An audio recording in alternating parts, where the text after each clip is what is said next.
Ladies and gentlemen, welcome back to the show. This is our take. We are your hosts. I'm Ocean. I'm Taylor. And ladies and gentlemen, we said we weren't going to do this, but... we lied. We lied. We are going to give you guys an update on Lucasfilm and Disney Plus's original TV show, The Mandalorian, Season 3, Episode 7. Now, if you guys have watched our mid-season update as well as our initial impressions, we told you we were only going to do initial impressions, mid-season, and then final. But after watching this episode, both me and Taylor were like, all right, we got to talk about this. Because if we wait till the finale, and then we have to talk about everything that happens in the finale and this episode, we just wouldn't be doing this episode justice. Yeah, or it'd be a really long episode. Yeah, or it'd be like a 2-hour long episode. So we're going to give you guys an update on episode 7, talk about the things that we liked, just get all of the excitement out for you guys. We're going to do this one kind of like our mid-season update where we don't spend a whole lot of time on spoiler-free content.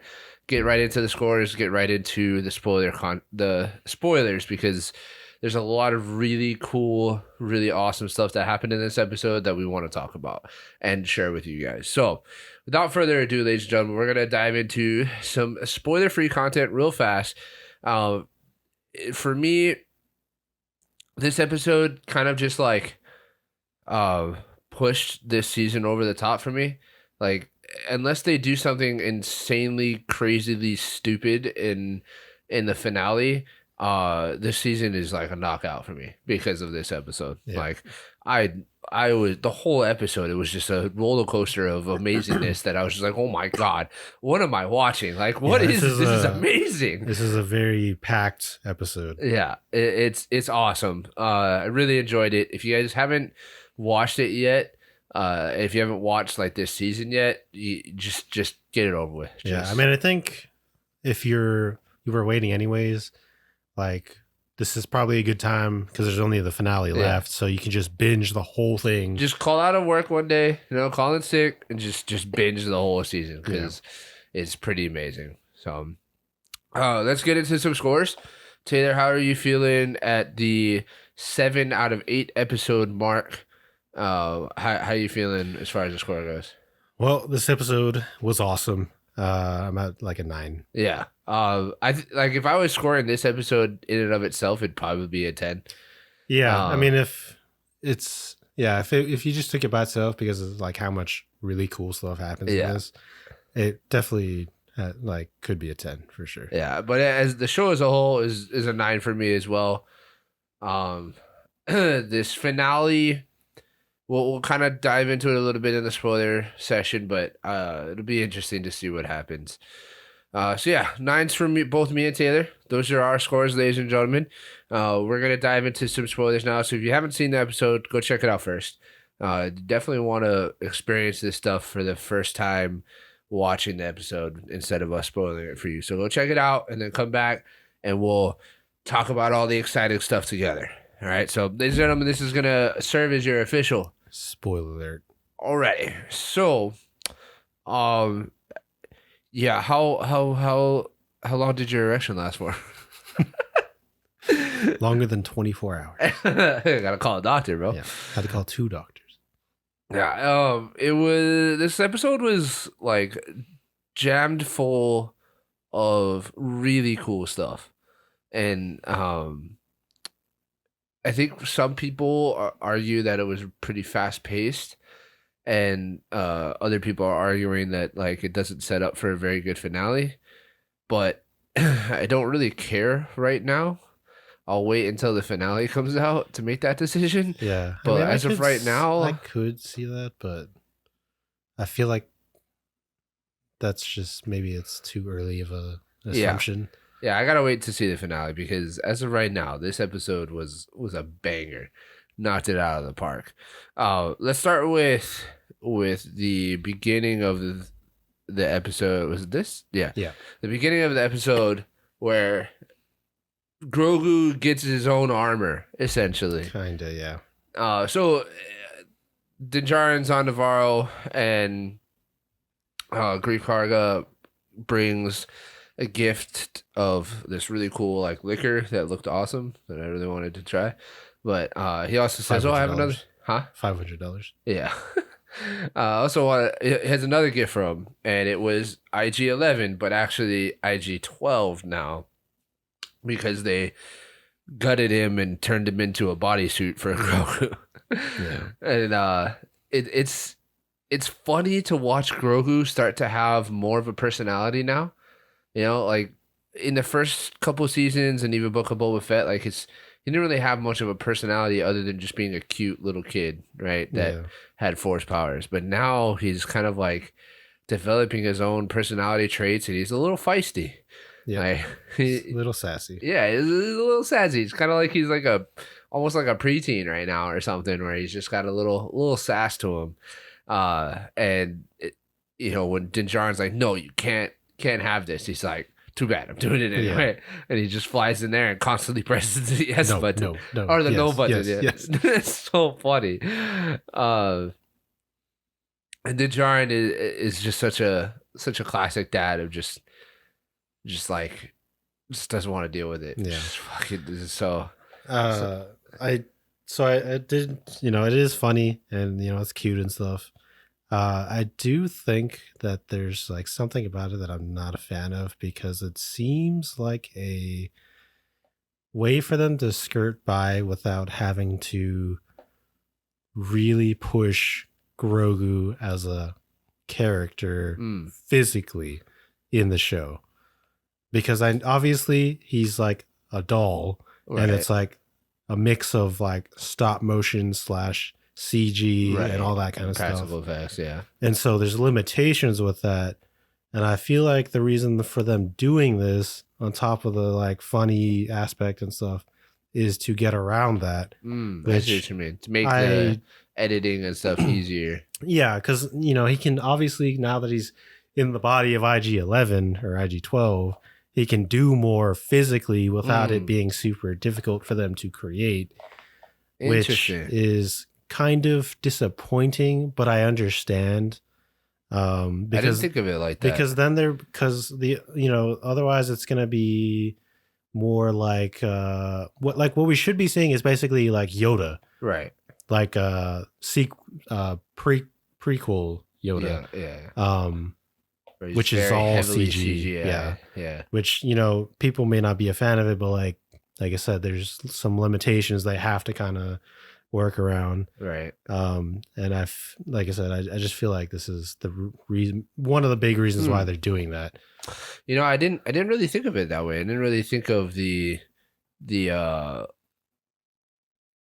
ability for them to be able to do more, because now that I think about it, like during the battle scenes, right? And stuff, like if you look at him, like in earlier episodes, all he does is stand there and walk, maybe jump and do a flip, but it's not full Yoda action, right? Which is what we actually should be seeing, you know, slowly start to become more, because because like you said, he's you know, I know it's hard to tell with his age and stuff with his race, but he's already been trained by Luke, right? He's been training with the Mandalorians. So by this point, he should kind of be like a really young kid / teen, which, you know, like there may not be like super. What he kind of should be like right now is, what was the name of the Master Jedi from Bad Batch, the other one of Yoda's race? I don't remember dies her name. from Counter. Oh no, it wasn't Bad Batch. It was the short. What was it? Not Visions. Tales of the Jedi. Tales of the Jedi. Yeah. Be more like that, where he's just. Yeah, I mean, well, I don't know how old she was, and she basically was just kind of the equivalent of Yoda to me. Yeah. As far as like age, skill level, and all that kind of stuff. But I mean, for Grogu, I don't know how old he is, but I feel like at this point we should be seeing him actually do stuff more. No, I think you're right. And the reason why we don't is because it's just a technical issue that they have to figure out, because they don't want to do it the wrong way and just lose all or like, you know, start losing fans because they're just not a fan, you know, not into it. No, that makes sense, and I didn't really think of it that way. Yeah, but it is funny, you know. Yeah, It it's was it's funny. I mean, it's enjoyable to watch. It's just that's just something that was okay. on my head. Yeah, that's a good point, and it'll be interesting to see how that pans out later on, and whether or not he continues to use this suit as a crutch, or if he begins to become his own Yeah, being. because even the humor, like, it starts to slowly wear off on me throughout the episode. Because he does basically the same thing the entire time of like doing what he wants to do, fucking around, and then no, yes, you know. Yeah. He even stops the two Mandalorians from Yeah, which at that moment it was nice because it wasn't meant to be just funny. right. But yeah, I could this could easily start turning into an annoyance for me. Okay. All right. That's fair. I can totally understand that. Well, yeah. Let's move on to this whole situation. So the Mandalorians are on Navarro. They are, the children of the Watch and the I forget what Night owls. night owls. They're kind of beefing, because they've had a history. They don't really like each other. They're supposed to hate each other. Yeah, They're two I do different want to say factions. too the so once Bo-Katan comes back with her fleet, bro, the ship looks so cool, dude. And it was so funny because like you just see the massive mythosaur in the bottom of the cruiser. I'm like, hell yeah, dude. That was sick, especially with like the dialogue that they added about it, and the droid was like, "Oh, there's an Imperial starship." Yeah, like, no, because that was a huge fleet. Yeah, but yeah, so that just happens huge right before fleet they and land only like 30 Mandalorians. Yeah, well, I mean, some shots there's a lot, and sometimes they're just like not. But they're kind of like beefing a little bit. Pause and the I don't remember his name, but the guy that Bo-Katan had to fight. Yeah, I think it's Wolf or something. You kind of get some tension, because they're two different. Equally as annoying as he was before. Excuse me, but there's some tension there, and so Bo decides that it's time for a mission to Mandalore. Her plan is to go find the mines, get them relit, get them working, and then create a safe place for the rest of the Mandalorians to come and start rebuilding, essentially. Yeah. And so this is basically like the siege of like back onto Mandalore, the retaking, and there's some really, really, really cool scenes of them flying in. There's this really cool drop scene of the Mandalorians. Every time they drop, dude, it's so sick. Cool. Of them dropping out, like Starship Trooper, fucking Halo, Halo vibes. Every time awesome. They do their drops, and they even like when they're clearing or just securing the LZ, and Paz is just walking around with his minigun, just like, dude, it's so cool. Yeah, like they just look so awesome. It's like they look like real professionals doing their job, and with that authenticity is just makes it so much better. Yeah, actually, I mean, at times I agree, but there's actually a point I wanted to bring up later that I don't agree with that. Okay, unfortunately. Yeah, we can talk about it. And then they're securing the LZ, and then this ship on the surface of the planet appears in the distance. Yeah, it's like a skiff. Yeah, and we get these guys. I don't remember what his name is, but he's Warlock. But yeah, call sign Warlock. But he and his crew apparently survived the bombing, the Imperial bombing, and have been living on Mandalore ever since, just as essentially pirates. Yep. It's basically what they are. And they've just been surviving. And it was not something I was expecting to see. And it was really cool. And I kind of wish they explored it a little bit more. I kind of wish we would have found out a little bit more about them and what it was like for them to have survived on this planet. by themselves for so long. True, but I mean, that could definitely be a future. Yeah, it Future definitely thing. could. It definitely could. I mean, Because I mean, I think to do that right now probably wouldn't be a good idea. Just well, 'cause this is it's why so close. we need the to stop finale. doing 8-episode seasons. Yeah, Okay, like let's just stop. Let's go back to bigger seasons so you guys can they spend too expand much on money more on stuff. 8, so Yeah, but like you're a multi-billion-dollar company. You can't tell me that your yeah. budget. But they want to doesn't be a allow for it. multi-trillion-dollar company. Well, they're probably pretty close to that. So like, why can't we just have like 4 more episodes? Let's just do 12 episodes instead of They 8. need another yacht, What? another yacht, and another island. Come on, Disney. Like give the people what they want. All right. But yeah, I thought it was really cool. No, it is. Yeah, it was super cool. I don't remember this actor's name, but I just like seeing him. I was like, damn, Yeah. you went from this to Top Gun. Damn.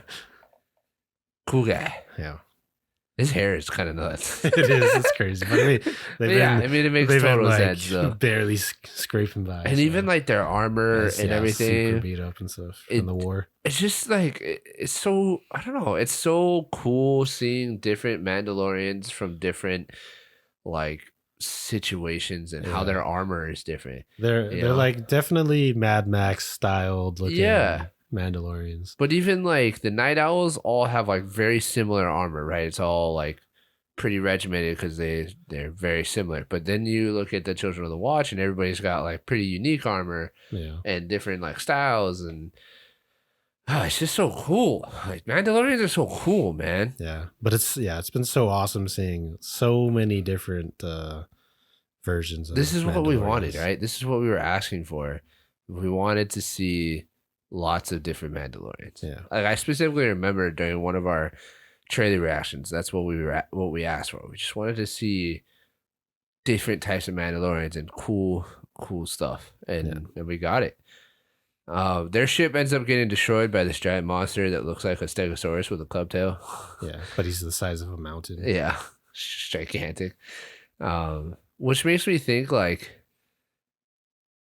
where did that monster come from? You know, because like when Mandalore was thriving and stuff, they didn't really like. I don't know. To my knowledge, Well, they didn't from really what it have seems, those kinds- right, with the reappearance of a mythosaur, I guess maybe they're just like dormant. They were dormant at the time, but ever since the planet just got fucking glassed, that Yeah, since there's no other like major life form fucking exploiting the planet, they just kind of came back up and yeah. I guess that could make sense. I was just like, man, I've just never kaiju, even man. seen this thing before. So that's- somebody opened up the rift. And then they end up going to the mines. That part was a little underwhelming for me, not gonna lie. Just a little bit. Yeah, I was kind of expecting a little more from the mines. the transition from their interaction with the giant fucking monster Yeah. and getting to the Mines of Mandalore was very brief and like Yeah, it was plot directed, right? It was just Yeah. like, oh, we're just gonna cut to this. we're here. Yeah. And And moving here's on. the mines. And it's like just these giant pillars that you see for a split second, really. Yeah, and he's just like, I was here, or it looked better than this, or so, you know, Yeah. some typical crap. But it does pave way for the coolest scenes of the entire season, probably. Because it's a trap. Yeah, it turns into a trap. Moff Gideon and his troopers, whatever they're called, attack, and we see. Oh, we didn't even talk about this, but we see this amazing. To me, it's an amazing scene of Moff Gideon and the rest of the Shadow Council talking about their Yes. plans and stuff. Amazing scene to me. Like I really, really enjoyed it. I thought it was awesome. I love the banter that they have. I love the little tension there is about them not seeing Commander Tarkin yet. Yep. And then Like- they're like, everybody's like, hey, we should be splitting the resources. Yeah. evenly. Like, And then Moff Gideon asking for more resources to fight the Mandalorians. There's even before he walks in there, there's a scene of him walking down the hallway that is very like Duel of the Fates kind of esque, where there's like these red lights that look like they're barriers, like there was in the Duel of the Fates fight, but they're not. They're just like smoke and lights, I guess. Yeah. But then there's these like troopers on the side that we've never seen before. Yep. That look sick as hell. And then he ends up in the meeting, and the meeting is awesome. I really enjoyed that part. I thought it was a really cool way for them to shed some light on that. Yeah, I agree. It was super Like cool. similar to how Andor, we got a inner look at like how the Empire functioned during that time. Now we're kind of getting like a little bit of a look into how the Shadow Council and like how the Empire stuck around after the previous events. So it was kind of like an ironic situation because we've seen plenty of those scenes before, right? Like we've seen a lot of very similar scenes of a group of people using their projections to have some kind of council meeting, but usually it's like the Rebel Alliance Right. talking and about how to try and defeat the Empire. Yeah, it's usually Jedi's, right? The Jedi Council Or just, talking. Now it's flip flop. Now it's how does the Empire or the Shadow Council try to execute their rebellion, essentially. Yeah. And I thought it was a really, really cool, ironic showing of that. So, but yeah, then we finally find out why Moff Gideon needed all these extra resources and stuff because he built himself his own Mandalorian army. Well, I mean, not just that. Obviously, he has like a lot of other cool stuff that comes up. But yeah, he just needed more funding and some what are they? Is it the Vanguard that he requests? The three, the Praetorians. Well, there's a name that they use for them in the show. I don't remember. I know they're Praetorians. I don't know if they're called the Vanguard or not, guys. but there's they whatever name they choose, he requests them specifically as guards, and then he just asks for more TIE fighters and stuff to fight the Mandalorian army. Yeah, and he was essentially, we find out that the Empire, or Moff Gideon specifically, has had a presence on Mandalore because he's been mining Beskar to outfit his army with Beskar in order to fight. Yeah, it was no surprise to me that they have a secret fucking base, just of course not. Getting all the resources, because why wouldn't you? Yeah, and there was a moment during the fight, so after the troopers initially fight them and then they start retreating, I did it was really just because I was laughing my head, but whenever they initiate the ambush, I was like, oh, where's Finn to say they can fly now? They've always flown, dude. The whole one part that bugged me, but I get it, was just that they were running after the last few of the pretend Mandalorians, and they're chasing them down, and the scenery starts changing, very clearly. You end up running through what looks like Imperial hallways. Yeah, it goes from rock formations, fucking cave in the middle of nowhere to you're in a spaceship. Yeah. So in my head, I'm like, you wouldn't stop and think to yourself, wait a minute, what the hell is this? Yeah. And then think to yourself oh, we might be running into the mouth of the lion, essentially. Well, not even like that, because I can't imagine they can't recognize their own architecture. So, Right. It's they should have known this should not be here. Right. Especially Bo and Wolf and the rest of the Night Owls that were there. They should know that this wasn't there before. But they didn't, and they just end up running straight into the mouth of a trap, which I get it's supposed to happen. It needs to happen for the story. And also sometimes you're just so adrenaline pumped and you just kind of tunnel vision, which you're Mandalorians, it shouldn't happen to you, but I guess it's possible for it to happen to anybody. So yeah, No, I mean I agree. This is where I had a problem with this episode is, which I actually forgot to talk about in our previous video, mostly because we were just really excited. All the Mandalorians look great, and that's where it ends. Whenever they do anything, it's really bad. Like in my opinion, like not our main characters, of course, but Sure. I mean just like the average Joe Mandalorian that's like with them, you know, like the Okay. people. Yeah. Because this is supposed to be a society of like Warriors. warriors, and that's all they know is weapons, fighting, tactics. Obviously they know culture things because they just and like navigation and stuff. Right. Mostly because that just has to in line with fighting anything, anywhere, all the time, you know. But the portrayal of them in combat, as well as the Siege of Navarro, they are kind of idiots, and they act like if I got a bunch of farmers and just gave them weapons, that's how they perform in the battles. Like they don't fight like they should. Yeah. I guess I didn't really pay attention to a lot to the background characters. I was mostly just focusing on. Yeah, I mean the our whole main setting ones. in general. Yeah, like I you can definitely like glance over it, but if like it's and this is real nitpicky, but like if even when there's a wide shot and like you see all the jet troopers coming in, they're all just a fucking clusterfuck in one little spot, allowing themselves to get surrounded and overwhelmed. Right.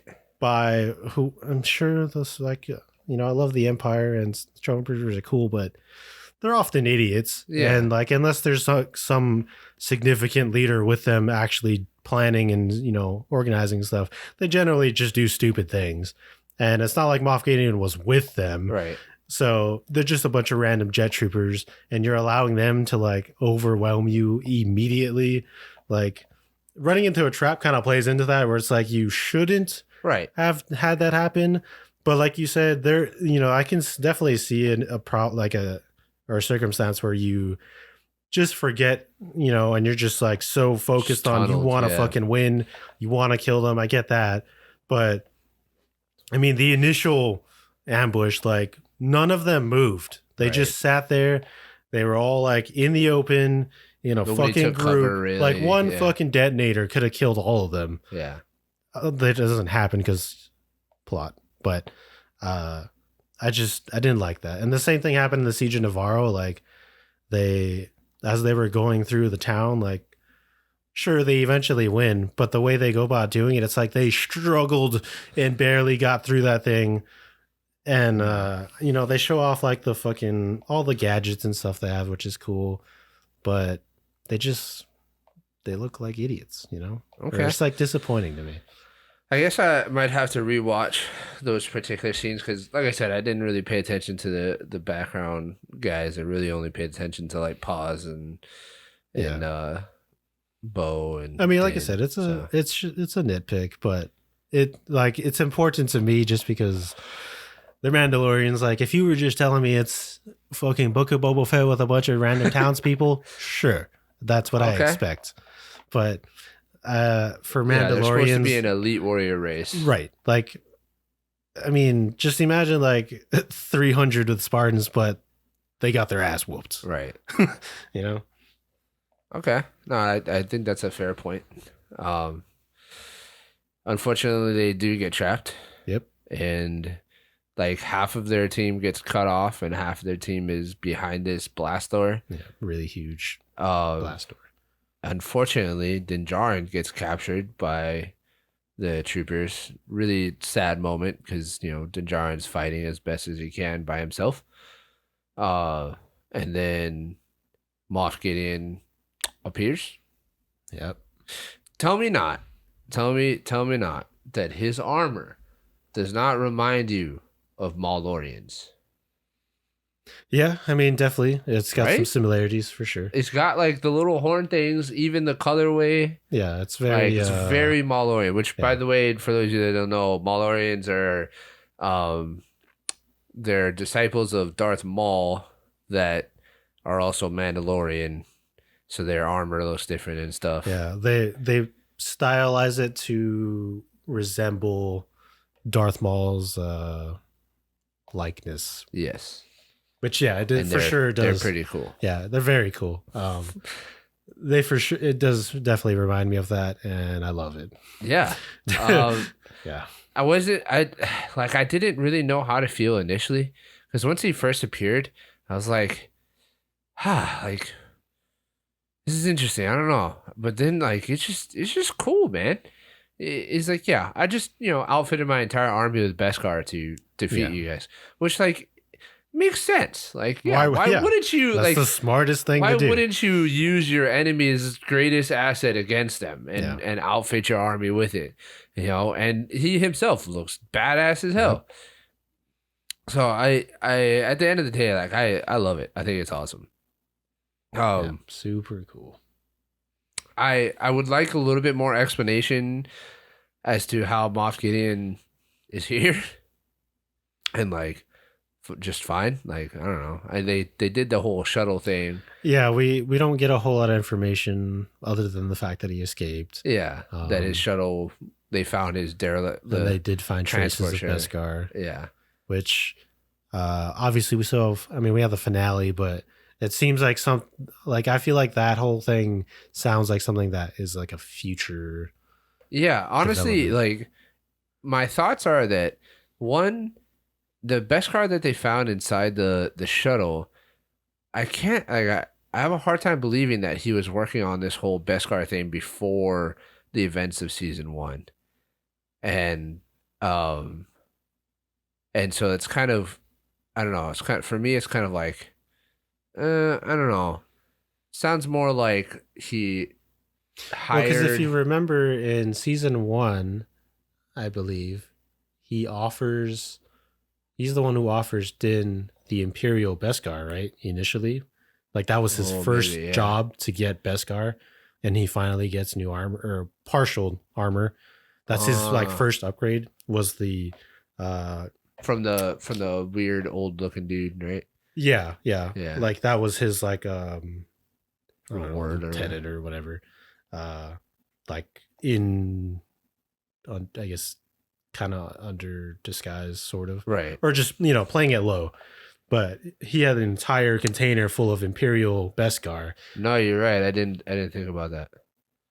Forgot about that. So I mean, I can't. So yeah, I guess it's not like it wouldn't be super unusual, but I guess it does make sense that he was working on building an army of Beskar. Because he actually, I mean, if you think about it, he kind of set Din Djarin up, because that was the Beskar he used to upgrade his armor. Because he gets damaged and loses some of it, and then he gets that from the job. Right, takes it to the armor. She makes him the new stuff. Yeah.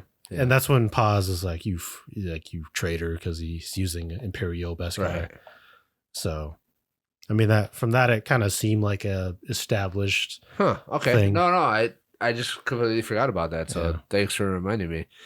Okay, makes sense then. The escape that you're talking about, like I said, I think that's a definite future development for another season. I would like more explanation on it, and get more Mr. Kim, Mr. Kim. But I'm curious, like, because they had the traces of Beskar, and it's like, well, they didn't do anything with it.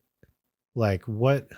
How did that get there? Yeah, because like to damage Beskar takes up quite a bit. Oh yeah, it takes and for it to be Beskar in the like when he found found it on the ship, like lodged in the wall. Yeah, it's like what happened? Yeah, but maybe they weaponized Beskar. As like some kind of projectile. Yeah.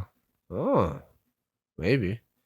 I'd have to go back and look at what that piece looked like if it was just looked like a fragment of a plate, or if it looked like had a particular shape to it. Well, because it'd be unusual, right, for like armor to just kind of like break like that. Yeah, it would be very unusual. So, I mean, I'm not saying it wouldn't be possible, but I would imagine it requires a lot of. It would require force and energy, So, and I guess it wouldn't be out of the ordinary for them to weaponize Beskar, and I don't remember, and I don't think there was an explanation, but the spear that they ended up getting from that one lady. I don't know who made that because they never say. That's true. But it's definitely not a Mandalorian thing to do to weaponize Beskar, is what they say. Right. So maybe it's the Empire. Maybe. Well, it would make sense since they have the Beskar mining right. facility. Like if they're on Mandalore. exploiting the planet, like I'm sure they would try to experiment and use it for all kinds of. Of course they would. Things. That's exactly what I would do. Exactly. It's the smart thing to do. I'm being honest. All right. Let's talk about arguably the greatest scene of the entire season, possibly the entire franchise. And that is the sad end of our boy Paz Vizsla's last stand. Bro, when I tell you my heart was racing and the hairs on the back of my neck were standing up and I was like on the edge of my seat, pounding my fist like, no, please, no. Like, yeah. Oh my God, there's so much emotion. Something real quick. It's a very, very emotional scene. And I loved it. I fucking hated Bo-Katan this entire like sequence during the episode. Because why isn't your immediate reaction to the door slamming down that, oh, hey, I have a fucking Darksaber. Let me just cut a hole in the door. She takes so long to be like, oh my God, I have this thing. Let's go. Like, let's escape. And then on top of that, like, dude, you know Paz Villa's in your party. Why didn't you cut a bigger hole, bro? Like, you think he can fit through that? That's funny. Yeah. But he has a really cool... it needed to happen. It needed, like, as much as I didn't want it to happen in the moment, it needed to happen because they needed to invoke some sort of emotion other than Din Djarin being captured. And he's the perfect character to do it because his son will carry on. Yes. And just the tension and the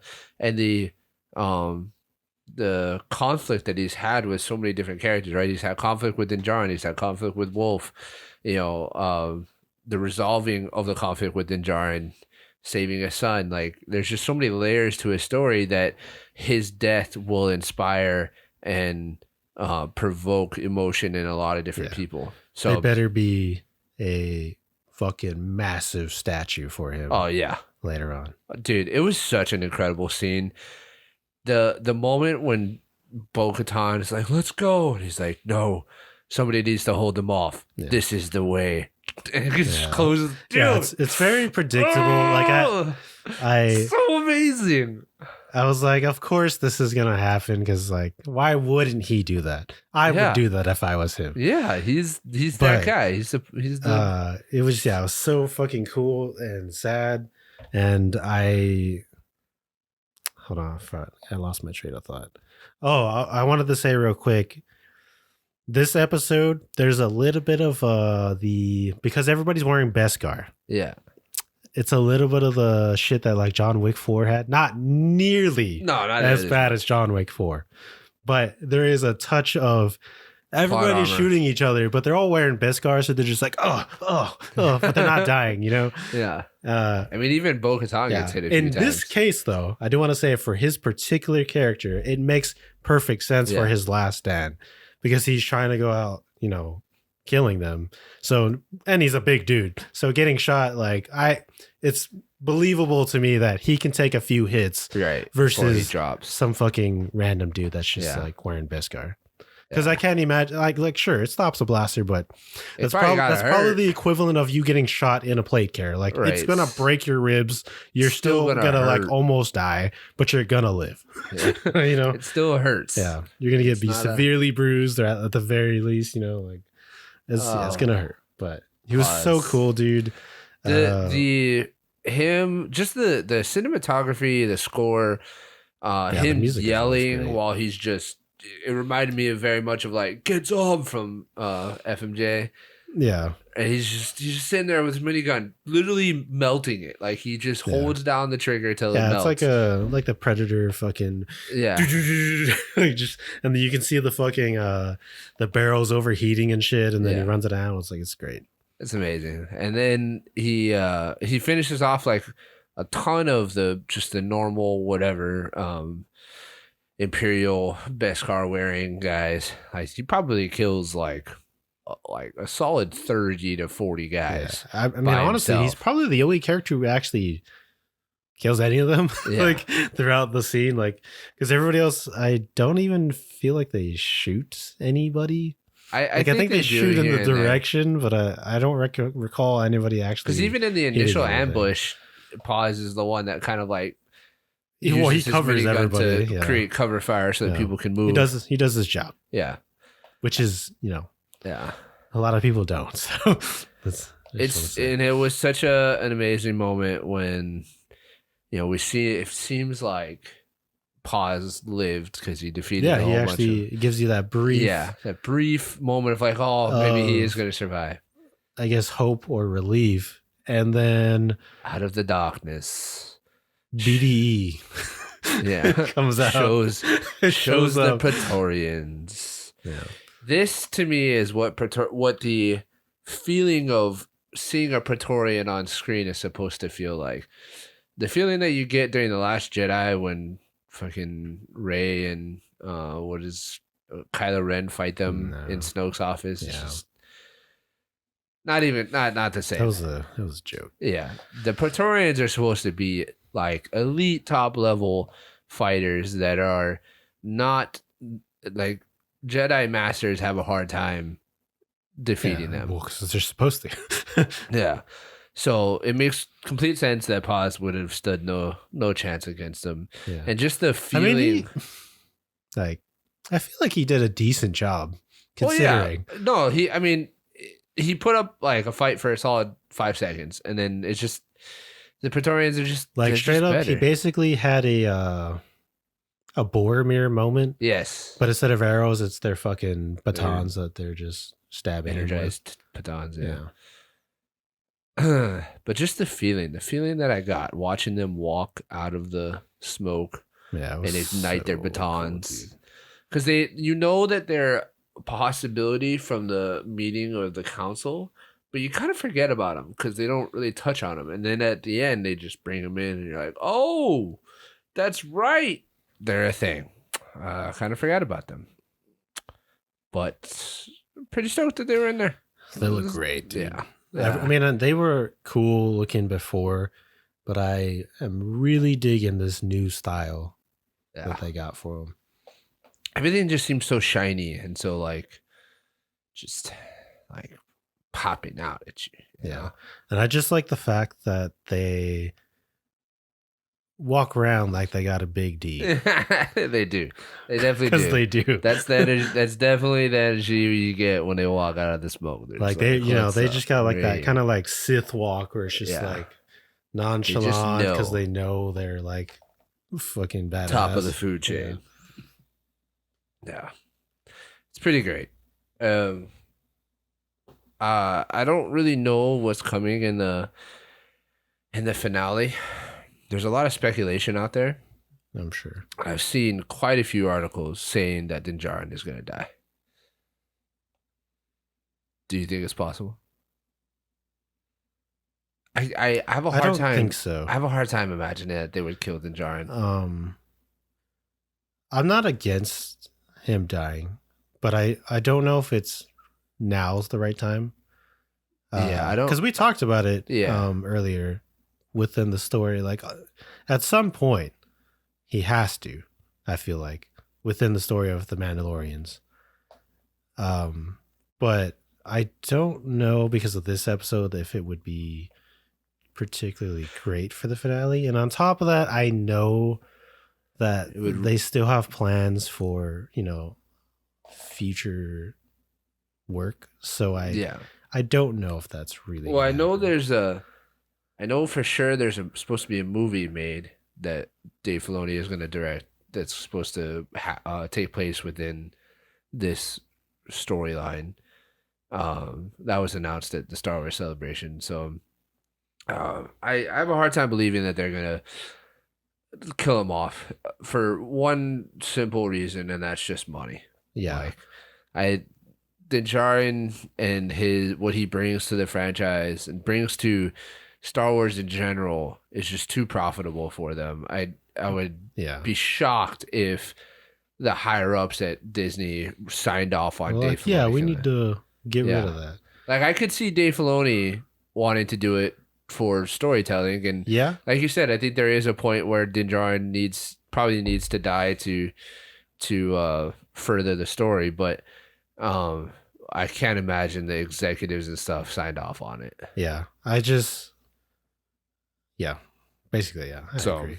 I do think that, it feels weird, but I want him to die at some point.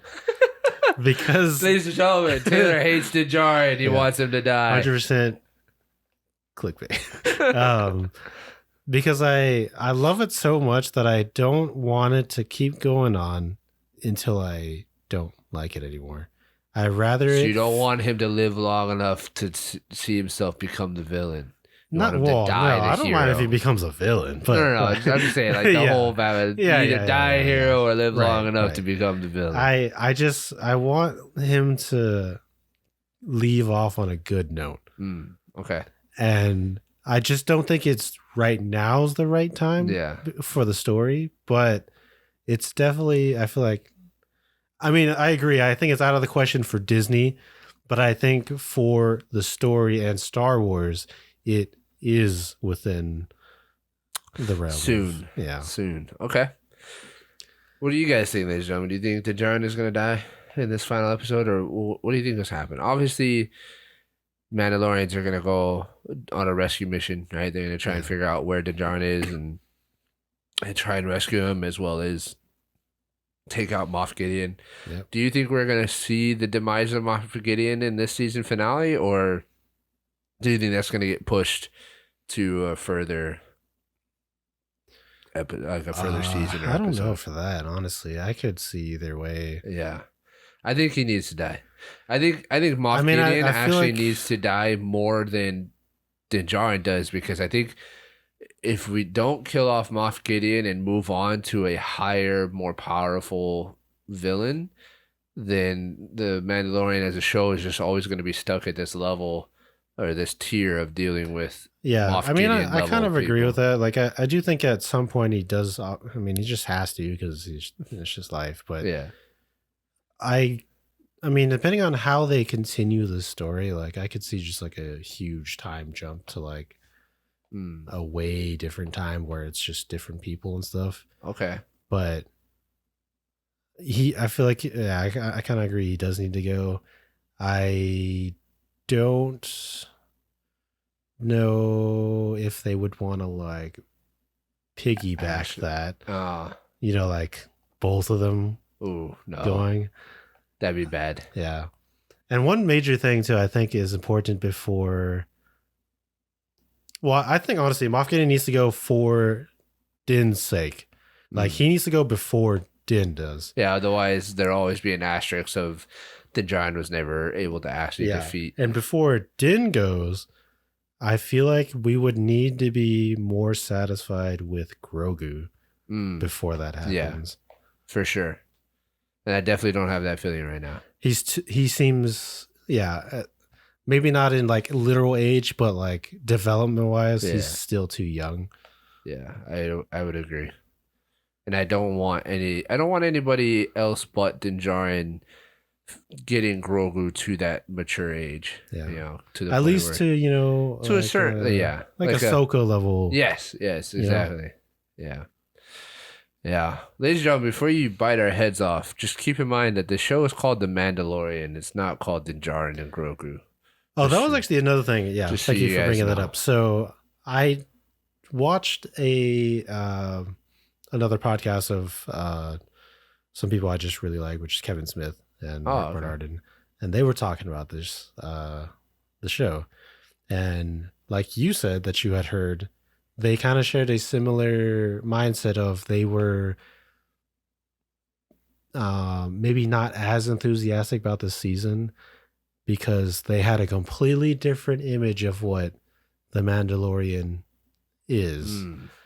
Because they didn't like the fact that Bo-Katan and stuff and all the Mandalorian stuff was like pushing kind of Din to the side, even though that is his story, Right. you know? Well, what people seem to don't understand is that Din Djarin is actually not Mandalorian. He's an adopted child into the Children of the Watch. So, like, by blood, he's not Mandalorian. By Yeah, I would creed say and by... he is, but he's not like a Yeah, he's not birth. a Mandalore-born Yeah. Mandalorian. But in addition to that, the Mandalorian story is stories like Din Djarin. It's the story of like inclusivity and allowing people to basically like pledge their allegiance, essentially, right? Like they're agreeing to follow. I just thought it was interesting because it's like, man, there must be a lot of people that, you know, kind of feel this way. I think Disney, and it's like, I'm curious because it's like, well, how did you even, I guess to come to that conclusion, you must think of Star Wars in a very particular way. No, I honestly think it's just, I honestly think that whole mindset is completely born out of the like commercialization of Din Djarin and Grogu. That I honestly, I feel like everybody's attitude towards the Mandalorian series and the story and as a whole is born out of the fact that Disney just profited and commercialized the shit out of Grogu and Din Djarin. I mean, and so it creates that this... definitely could be a factor, but I feel like it's just like kind of due to the nature, especially because a lot of like the two people that I was talking about, they don't watch the shows, like the animated stuff. Yeah. So like now there's all kinds of shows, you know. Yeah. But back then there was only the movies or like animated stuff, right, for shows, and they never watched any of those. So if you're somebody that only watches the movies, I feel like it's because you have the very specific view of Star Wars, because most of the characters in movies, you know, they're the heroes, sure, or the villains. They're like the main thing. So that's what you might come off thinking that's what the Mandalorian is, because he's the main character. But for me, the appeal was that he was just a character within the world. Like he is just a Mandalorian. Well, we were gonna learn more about Mandalorians in general, which is just one of those like races and things that we didn't get a whole lot of information on from the main movies, and there's maybe a little bit more through the Clone Wars and through Rebels and stuff, and so we just wanted more. Yeah, but like like if you picture the Mandalorian as the idea of the show versus you had the Stormtrooper and then you have Finn. Yeah, like it's a very specific character, and that's what Star Wars movies are, which is these big characters that have a very large importance to like whatever the plot is and stuff, versus just showing a Stormtrooper and his life. Yeah. Which is like the equivalent of the Mandalorian. Like it's not Bo-Katan, like the show. It's just the Mandalorian. Right. Like it's not even by name, because it's supposed to tell the story of all Mandalorians. Right. It's just, I just thought that was interesting that I didn't even think of that being a possibility until you mentioned it. And then I went and checked out that. It was just one video though, but. Well, I like I said, I think sometimes people just think that this show is named Din Djarin and Grogu, and that everything should revolve around them and be focused on their story. But the show is named The Mandalorian, so we're learning more about the Mandalorian story, which includes Grogu and Din Djarin because they are Mandalorian, but it's not just their story. Yeah. So we'll see what happens in the finale. I'm pretty excited. Comes out in a couple days, and I'm really looking forward to it. I really hope that it is a satisfying ending, at least.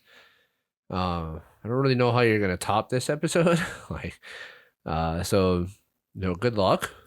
Yeah, I mean, I'm sure they're capable of doing it, and it's the finale, so I'm gonna imagine it's either Dave Filoni or Jon Favreau doing it, because they often do that with their shows. Yeah. So I guess we'll see. I mean, I don't know. We'll put out an episode for you guys. But I'd like to hear you guys' thoughts on this episode. What did you guys think about all the different things that happened? There's a lot. With Paz Vizsla dying, Din Djarin being captured, Grogu getting his own mecha suit now. He's basically mecha Grogu. Yeah.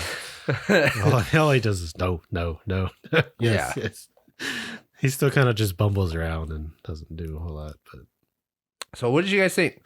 Are you guys excited about where this season is headed, or are you guys even more so upset about Din Djarin not being the focal point of this show? I don't know. Let us know what you guys think down in the comments below. We appreciate you guys being here. Anything else you want to talk about for this episode, bro? Cool. I just hope we get to see more Praetorians. I'm sure there's a lot more I don't know fighting. who is capable of fighting them and beating them. I know. The only person I can think of is Luke or Ahsoka, but Ahsoka. Yeah, which honestly, if they brought Ahsoka into the finale as like the person they went to for help, Grogu contacted Ahsoka. Right? Grogu went got Ahsoka to help get Din Djarin. Bro, that would top this episode. That'll hype us up for Ahsoka. Did we just predict the ending of The Mandalorian? We might have. I don't know. We'll find out in a couple days. Or Mr. Kim. And Zeb? Dude, What if this is when Zeb comes back? That'd be fucking dope. That'd be dope.